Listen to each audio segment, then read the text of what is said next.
ሰላም እንዴት ናችሁ ልጆች ደህና ናችሁ? ዛሬ ደግሞ የአራተኛውን ሰንበት ትምህርት ፕሮግራም ይዘናችሁ በፊታችሁ ቀርበናል። የዛሬው የሰንበት ትምህርት ርዕሳችን ምን የሚሆን ይመስላችኋል? እኔ ልንገራችሁ አይደለ? በመጨረሻ በራስ ቤት ለመሆን መብቃት ይላል። ማለት ምን ማለት ነው? ርዕሱ ታውቁታላችሁ ምን ማለት እንደሆነ? ታሪኩ ስለማን ነው? ስለ ያዕቆብ ይሆናል። እኔ አሻንጉሊት አለኝ አንቺ የለሽም አሳዘንሽኝ የሚለውን መዝሙር ታውቁታላችሁ? የያዕቆብና የኤሳው መጨረሻም እንደዚህ ነው። በማጋራትና በመሰጣጣት ወይም ደግሞ አንዱ ለአንዱ ያለውን ማካፈልን በማወቅ ነበር መጨረሻቸው የሆነው እና እናንተም ያላችሁ ነገር ለሰዎች እንደምታካፍሉ ተስፋ አደርጋለሁ። ታዲያ እንደዚህ ነው የሆነው ታሪካቸው። ያዕቆብ ነው ወይስ ኤሳው ነው የሰጠው የሚለውን ማወቅ አትፈልጉም? ነው ወይስ ለምን ሰጠ የሚለውንስ ማወቅ አትፈልጉም? እሱን ለማየት ሰንበት ትምህርት መከታተል አለባችሁ፣ እንዳትለዩ።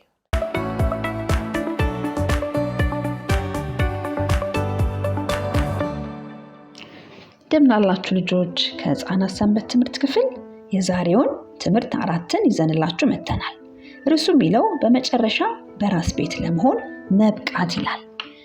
የመታሰቢያ ጥቅሳችን የሚገኘው ዘፍጥረት 33 ቁጥር 1 ሲሆን እግዚአብሔር በቸርነት ሰጥቶኛልና ለኔ ብዙ አለኝ ይላል። የትምህርቱ ዋና መልእክት እግዚአብሔር የሰጠንን በረከት ለሌሎች በማካፈል እግዚአብሔርን እናገለግላለን ይላል።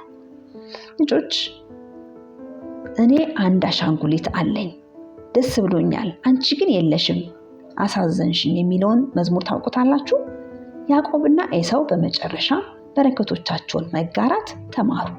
ያዕቆብ ወደ ትውልድ አገሩ በተመለሰ ጊዜ ወደዚያ እንዲመለስ ያዘዘው እግዚአብሔር ነበር። ግን ትንሽ ተጨናንቆ ነበር። ያዕቆብ እንዴት ኤሳው ብኩርናውን እንዲሸጥለት እንዳታለለው አስታወሰ። የኤሳው መሆን የተገባውንም የተለየ በረከትም እንዲሰጠው አባቱን እንዴት እንዳታለለም አስታወሰ። ኤሳው አሁን እንደተቆጣብኝ ይሆን የሚል ጭንቀት አደረበት። ያዕቆብ እግዚአብሔርን እንዲረዳው ጠየቀው። እግዚአብሔርም ቁጥራቸው የበዛ ሰማያዊ መላእክትን በሁለት ቡድኖች ተከፍለው ከፊትና ከኋላ ሆነው እንዲያጅቡት ላከላቸው። ያዕቆብም ለኤሳው የአክብሮት ሰላምታ የሚሰጥ መልእክተኛ ሰደደ። ለጌታዬ ለኤሳው ባሪያህ ያዕቆብ እንዲህ ይልሃል ብላችሁ መልእክት ንገሩት በማለት የሚናገሩትን ነገራቸው። ደግሞም ኤሳው ጌታዬ ኤሳው ብሎ ያዕቆብ ሊጠራው በተዘጋጀው መጥሪያ መጥራቱ ይህ አጠራር ያዕቆብ ከወላጆቹ ንብረት ምንም ውርስ ይገባኛል እያለ እንዳልነበር ኤሳው የሚያስረዳው ነበር። መልእክተኞቹ ግን የተመለሱት የሚያስፈራ ዜና ይዘው ነበር። ዜናውም ኤሳው ወደ ያዕቆብ እየደረሰ ያለው 400 ሰዎች አስከትሎ መሆኑን ነበር።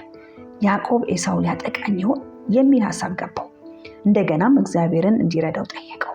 ከዚያም ያዕቆብ ለኤሳው እንስሳት ስጦታዎች አድርጎ በመስደድ መልእክት ላከበት።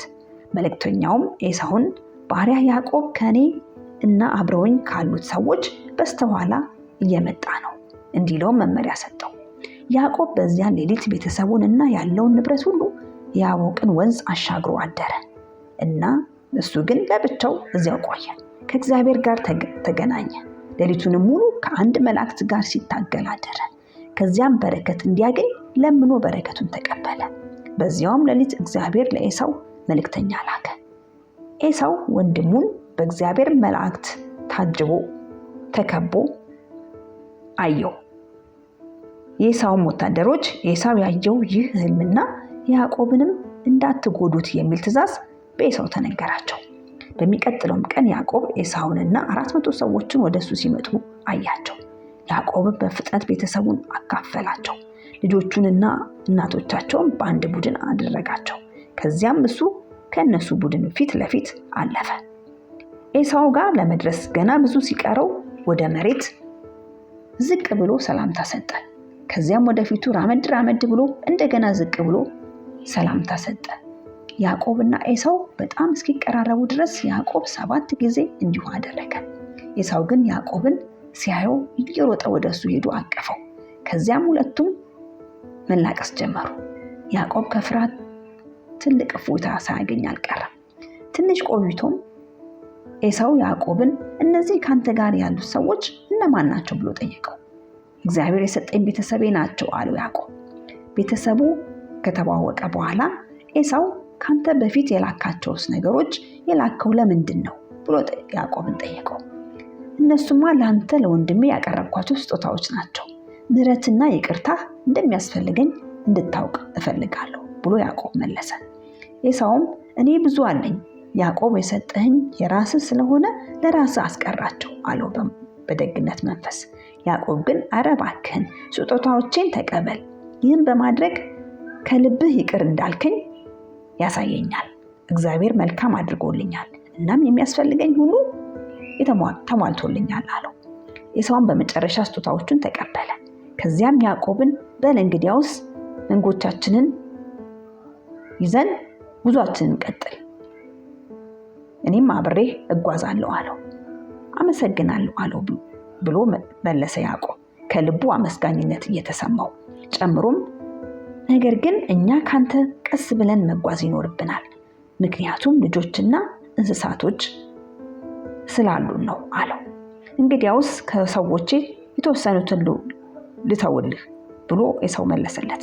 ያዕቆብም ግድ የለም ኤሳው እግዚአብሔር ባለፉት ዓመታት ሁሉ እንደጠበቀኝ አሁንም ይጠብቀኛል አለው።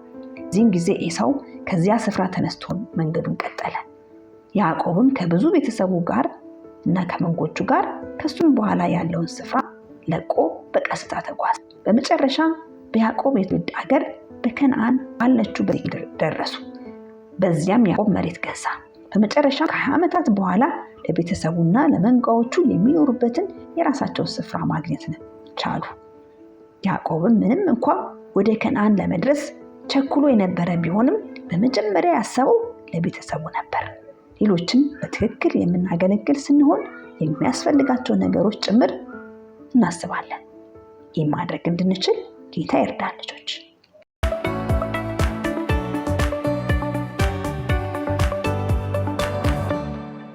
እንዴት ነው ልጆች? ወደዳችሁት አይደለ? ያዕቆብ አይደለም የተማረው ለሰዎች ማካፈል? በጣም ጥሩ ነው። አሁን ደግሞ የሚኖረን ፕሮግራም የህፃናት ታሪክና የመዝሙር ጊዜ ነው። መዝሙሩና ታሪኩ እንደምትወዱትን በጣም ተስፋ አደርጋለሁ። አዳምጡት።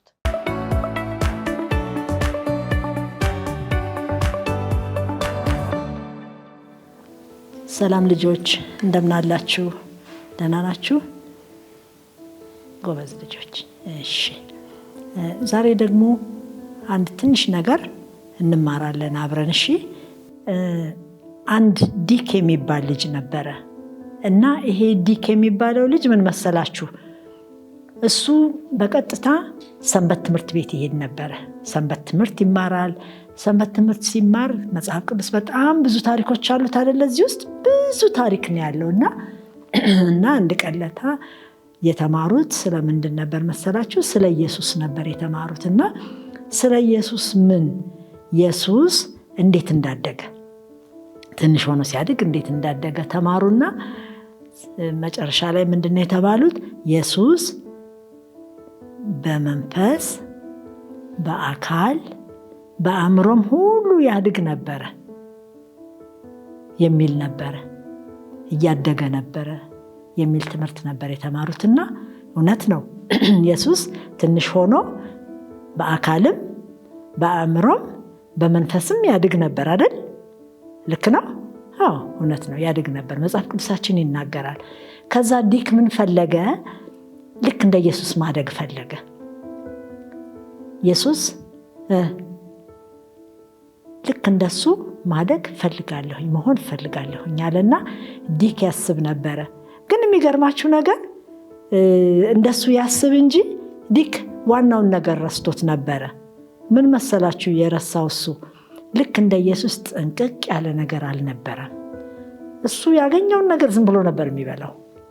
ጠቅማል አይጠቅምምን የሚለውን ነገር አያውቅምና ከዛ ይሄንን ረስቶታል። በትክክል ማለት የሚጠቅም ነገር መመገብ፣ ለአካል ጥሩ የሆነ ነገር መመገቡን ረስቶታል። ግን ይፈልጋል፣ ኢየሱስን እንደ ኢየሱስ ማደግ ይፈልጋል። ከዛ በኋላ እንዳሰበው ሊሆን አልቻለም። እሱ ግን አንድ ቀን አሰበ። እንዴት ነበረ ኢየሱስ ያደገው ሲያድግ እንዴት ነበር የሚያድገው ብሎ ማሰብ ጀመረ። አያችሁ፣ ትንሽ አደግ ሲል እኮ ነው ማሰብ ጀመረና ምንድን ነበረ ብሎ ሲያስብ ኢየሱስ ይመገበው የነበረው ነገር ሁሉ ለጤና በጣም ጠቃሚ ነበረ። ጥሩ የሆነ የተመረጠ ነገር እኛ አሁን የምናስበው እንደ ስጋ ወጥ አይነት እንደምን አይነት እንደዛ ነው የምናስበው አይደለም። ግን ለጤና አስፈላጊ የሆኑ ነገሮች ጥሩ ነገሮች ነበር ሲመገብ የነበረው። ባለፈው ሳምንት እንደተነጋገርነው ማለት ነው። ጥሩ የሆኑ ነገሮች አትክልቶቹን፣ ጥራጥሬዎቹን፣ ፍራፍሬዎቹን ከነዛ ሁሉ ነበረ። ይሄ ለአካላችን አስፈላጊ የሆነውን እግዚአብሔር የሰጠን ነገር ነው ብለን ነበር አይደለ? ታስታውሳላችሁ? አዎ። ግን ዲክ የሚመገበው እንደዛ አልነበረም። እሱ የሚፈልገውን ነገር ብቻ ነው። በዛ ላይ ደግሞ እነዚህ አላስፈላጊ የሆኑ ምግቦች አሉ አይደለ? የፋብሪካ ውጤቶች አሉ አይደለ? እነሱን ሁሉ በጣም ነበር የሚደሰተው ለመብላት። ግን ለሰውነቱ ጥሩ ነገር አልነበረም። ለሰውነታችን ደግሞ ጥሩ ካልሆነ ለአእምሯችንም ጥሩ አይደለም። አእምሯችን ልጆች ምግብ ይፈልጋል። አእምሯችን እንዲያስብ ጥሩ እንዲሰራ ምግብ ይፈልጋል። ግን ምን አይነት ምግብ ነው የሚፈልገው? የሚፈልገው ምግብ ጥሩ የሆነ ጠቃሚነት ያለው ምግብ ነው የሚፈልገው። ወደ ውስጥ የምናስገባው ምግብ በልብ አማካይነት ወደ አእምሯችን ይገባል፣ ወደ አንጎላችን ይገባል አይደል? ጥሩ ካልሆነ ግን ምንድን ነው የሚሆነው? ያ ጥሩ ያልሆነ ምግብ መልሶ በዛው በደም ውስጥ ሄዶ እዚህ ውስጥ ይገባል። እዚህ ውስጥ ሲገባ ምን አይነት ነገር ይሆናል መሰላችሁ? በቃ አእምሯችን ጥንክር ያለ አይደለም። በአስተሳሰባችንም ውርድ ያልን እንሆናለን።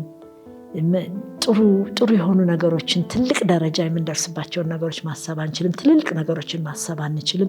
ጉዳት ነው አይደለ ልጆች? ይሄ ግን እኮ መፍትሄው ቀላል ነው አይደል? መፍትሄው ምንድነው? አስፈላጊ የሆኑ ጠቃሚ የሆኑ ነገሮችን እግዚአብሔር እንድንመገብ የሰጠንን መመገብ፣ ያንን ሰውነታችን የሚፈልገውን እያንዳንዱን ምግብ እሱን መመገብ አለብን። እስቲ ከመጽሐፍ ቅዱሳችን ለምሳሌ ማን እንደዛ የሆነ አለ ብለን ስናስብ የዳንኤል መጽሐፍ ላይ ስንሄድ ዳንኤልና ጓደኞቹ አሉ። እነዚህ ዳንኤልና ጓደኞቹ በባቢሎን ምድር ነበር የሚኖሩት። ባቢሎን ማለት የነሱ ሀገር አልነበረም። በምርኮ ተወስደው የሚኖሩ ልጆች ወጣቶች ነበሩ።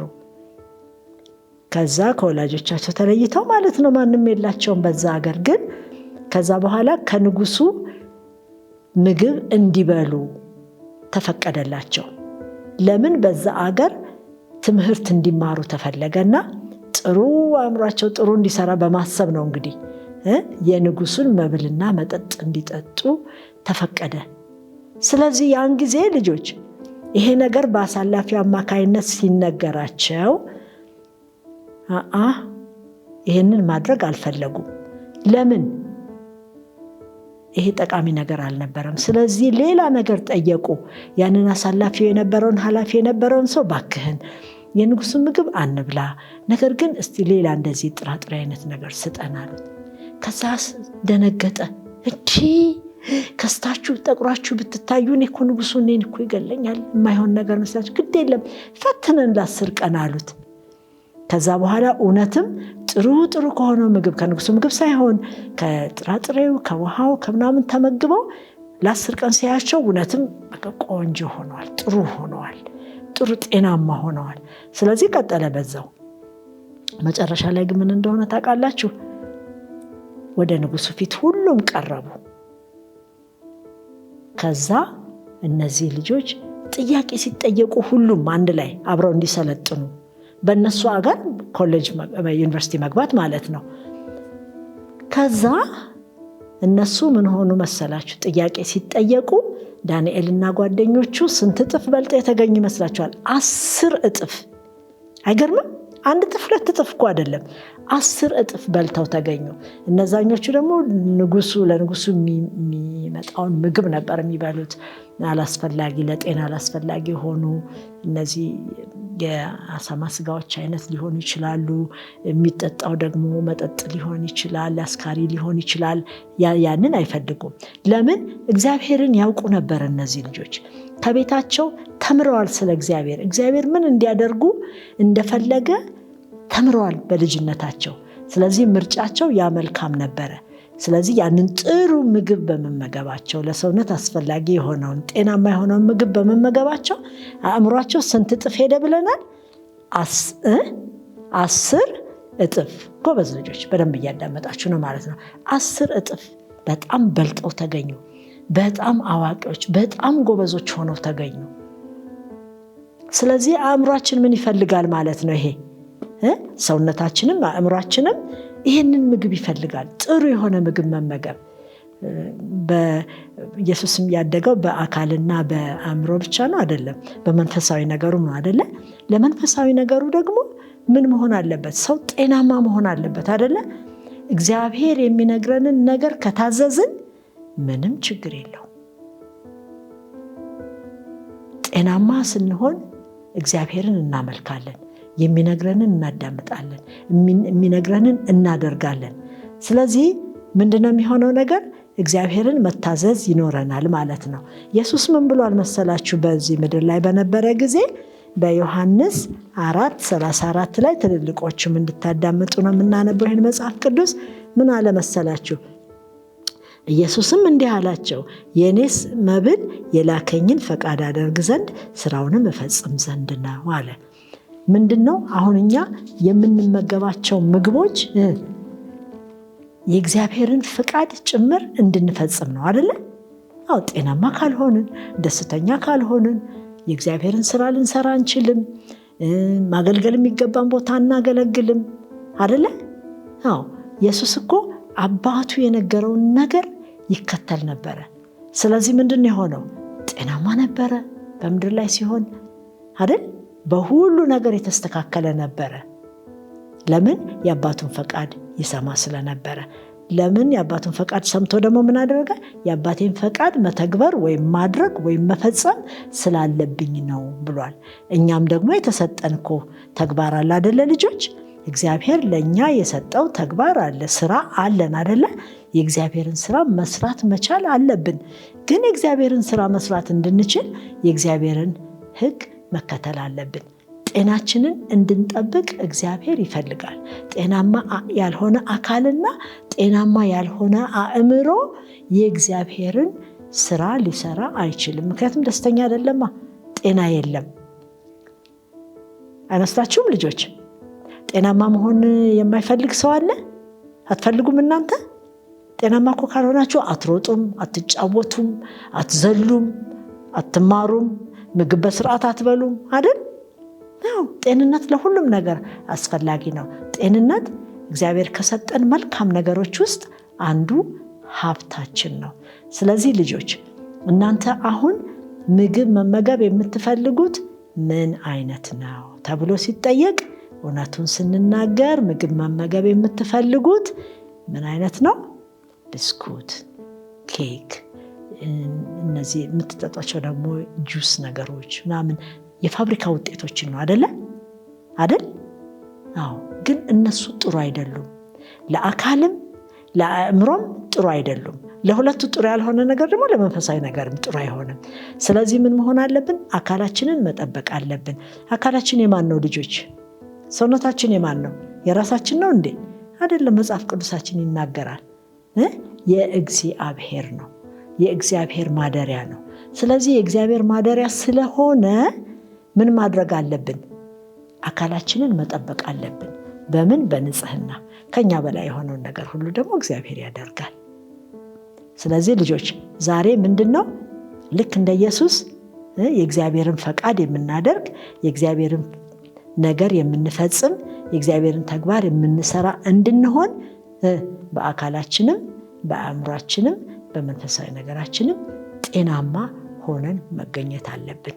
ይሄ ልጆች ለእናንተ ብቻ አይደለም፣ ለእኛም ለትልልቅ ሰዎች ሁሉ አስፈላጊ መልእክት ነው። ስለዚህ እስቲ አሁን ልጠይቃችሁ፣ ቃል ትገባላችሁ በእግዚአብሔር ፊት? እኔም በቃ እግዚአብሔር እንዳዘዘኝ ጤናዬን እጠብቃለሁ ብላችሁ ቃል ትገባላችሁ? እስቲ እጃችሁን ሊያው። በቴሌቪዥን መስኮት ያላችሁ ልጆች ሆናችሁ፣ ቤት ሆናችሁ የምታዩ ልጆች እስቲ አዎ ጎበዝ ልጆች፣ እግዚአብሔር ይወዳል ይሄንን። እናንተም ጤናማ መሆን አለባችሁ።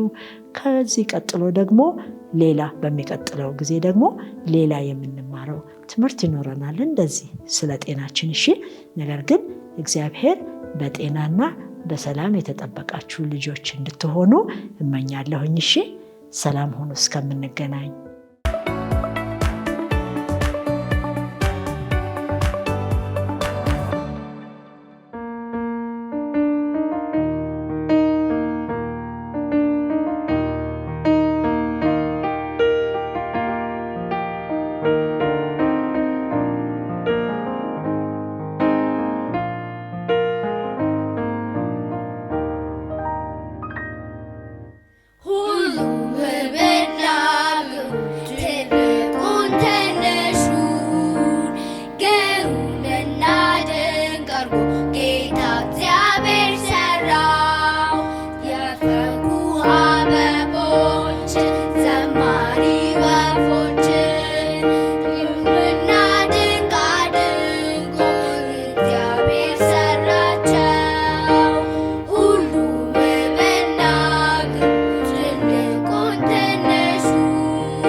ልጆች እንዴት አያችሁት? ታሪኩ ወደዳችሁታ?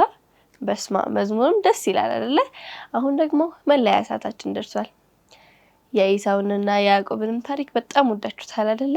እናንተም እንዲሁ ለሰዎች ማካፈል፣ አንድ ካላችሁ ሁለት ካላችሁ አንድ መስጠት፣ አጠገባችሁ ላለ ሰው ደግሞ ማካፈል እንድትለምዱ ከዚህ ታሪክ እንደተማራችሁ ተስፋ አደርጋለሁ። መዝሙሩን በጣም ደስ ይላል አይደለ? እኔም ወድጄዋለሁ። አሁን ደግሞ መሰናበቻ ጊዜያችን ደርሷል። በቀጣይ በአምስተኛው ሰንበት ትምህርት እስከምንገናኝ ድረስ ደህና ሁኑ። ነገር ግን በዚህ የፕሮግራም ቻናል ላይ መሳተፍ የምትፈልጉ ካላችሁ ወይም ደግሞ አስተያየትና ሀሳብ ያላችሁ ሰዎች ካላችሁ ከታች በሚገኘው ቁጥርና አድራሻ ላይ መጻፍ እንዲሁም መደወል ትችላላችሁ። መልካም ጊዜ